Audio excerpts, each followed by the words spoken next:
Hi everyone, I'm just Isa and welcome to Dark History of Sweden. Today's case didn't exactly take place in Sweden, but it involves two Swedish women, Ursula and Sabina Eriksson.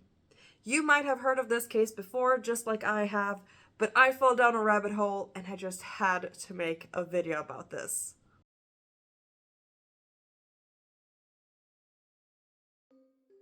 Ursula and Sabina are identical twin sisters, born on November 3rd, 1967 in Sunne, Värmland.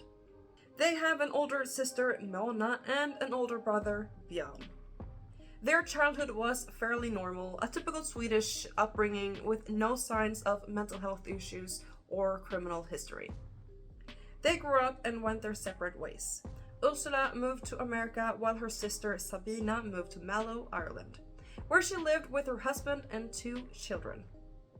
It wasn't until May 16th, 2008 that things got weird.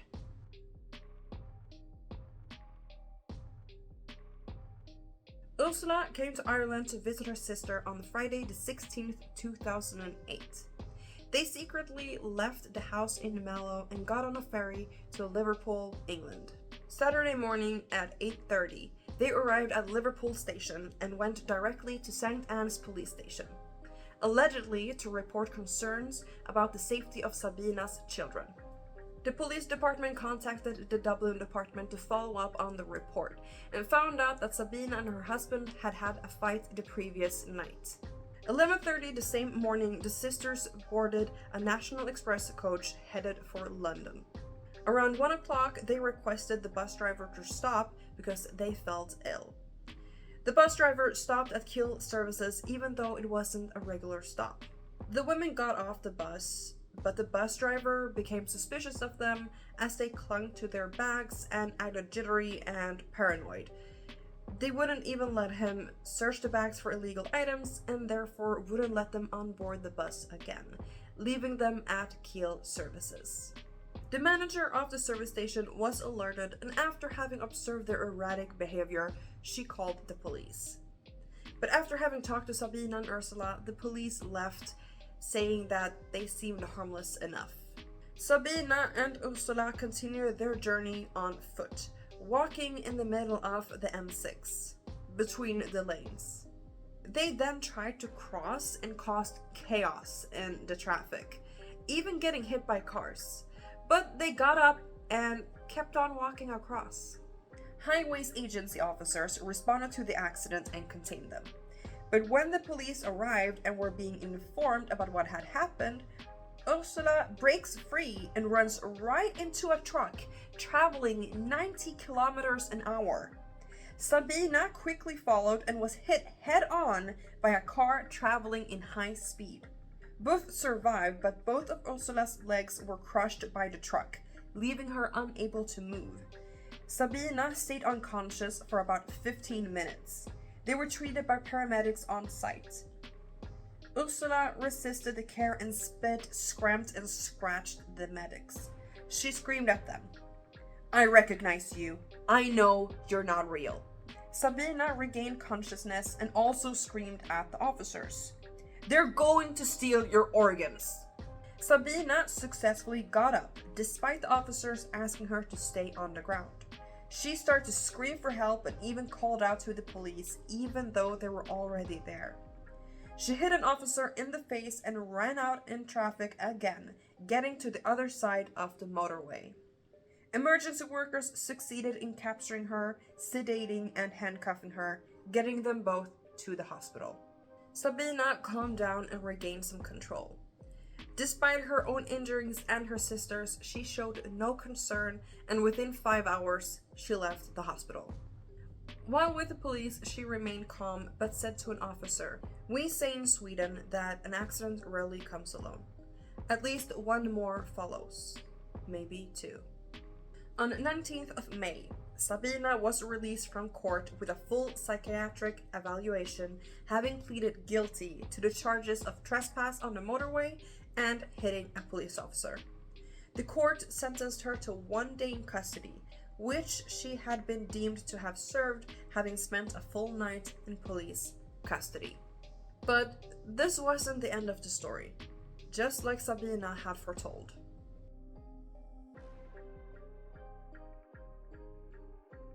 Sabina left court, her things in a plastic bag and wearing her sister's green shirt. Walking around Stoke-on-Trent looking for the hospital where her sister was hospitalized. Around 7 p.m., walking his dog, 54-year-old Glenn Hollinshead and his friend Peter Malloy noticed her. She seemed friendly and petted the dog, but they couldn't help but notice that she was acting quite nervously. She asked them about any nearby bed and breakfasts, but Hollinshead felt sorry for her and offered for her to stay the night at his home on Duke Street. She accepted and started to relax a bit while talking about trying to find her sister. They shared a few drinks at the house and her odd behavior continued. She got up to peek out of the window and Malloy wondered if maybe she had escaped an abusive partner. Her paranoia showed itself again when offering them cigarettes, only to yank them out from their mouths again, muttering something about them maybe being poisoned. The next day, Hollinshead called his brother to ask about the hospitals in the area and if maybe her sister was at any of them, but with no luck. Later that evening, while preparing dinner, he went over to his neighbor Frank Booth to ask for some tea bags. He came back only to stumble out a minute later, telling Booth, "She stabbed me." While Booth called for ambulance and police, Sabina ran away, but was caught running out of the house with a hammer on a nearby CCTV. She hit herself in the head several times with the hammer. Joshua Gradich was passing by on his motorbike, stopped and tackled her to the ground in an effort to stop her from hurting herself. Gradich tried taking the hammer from Sabina, but in the struggle she pulled out a roof tile and hit him in the head, leaving him temporarily stunned. She ran off, but the paramedics saw her and followed. The chase ended at Heron's Cross when she jumped from a 12-meter, 40 feet high bridge onto the A50. She broke both her ankles and fractured her skull.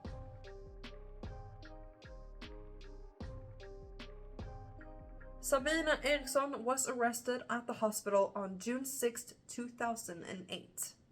On September 11, 2008, she was released in a wheelchair from the University Hospital of North Staffordshire, only to be taken into custody and charged with the murder on the same day. Ursula was also released, but first taken back to Sweden and then the US, where she lived. The official trial started on September 1st, 2009. September 2nd, Sabina pleaded guilty to manslaughter with diminished responsibility. She stabbed Hollinshead 5 times, and during interrogation, she didn't answer the question why. Her only reply was, "No comment." Both the prosecution and defense said that she was insane during the murder. The defense counsel also claimed that Sabina was a secondary sufferer to foile deux, influenced by the perceived presence of her twin sister Ursula, who was the primary sufferer. It was also mentioned that Sabina also suffered from a rare psychiatric disorder that made her hear voices that she couldn't quite understand. Another theory was that she suffered from acute polymorphic delusional disorder. I don't know how to pronounce it correctly, so I'm sorry. I do not speak French. Foile deux is a term for shared delusion or shared psychosis. It is French and means the folly of two. Her sentence was 5 years in prison, which she served at Bronzefield Women's Prison. Since she technically had already served about 439 days in custody, she would be eligible for release in 2011. She was released in 2011, and today she lives in an unknown location. That was all I had for you on the curious case of Ursula and Sabina Eriksson. I hope you found it interesting and learned something new. Thank you so much for watching. Don't forget to like, comment, subscribe, and hit that bell so you don't miss a video. Take care of yourself and each other, and I will see you guys in my next video. Bye! Ursula and Sabina are identical. Are you kidding me? Ursula came to Ireland to visit her sister. What the fuck? Okay. It's going great. Doesn't it look like my lips are upside down?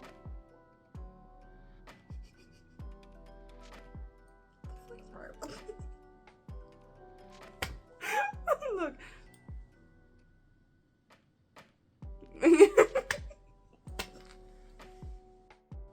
Foie deux? Foie deux? I think I don't know how to pronounce it correctly, but... Wait.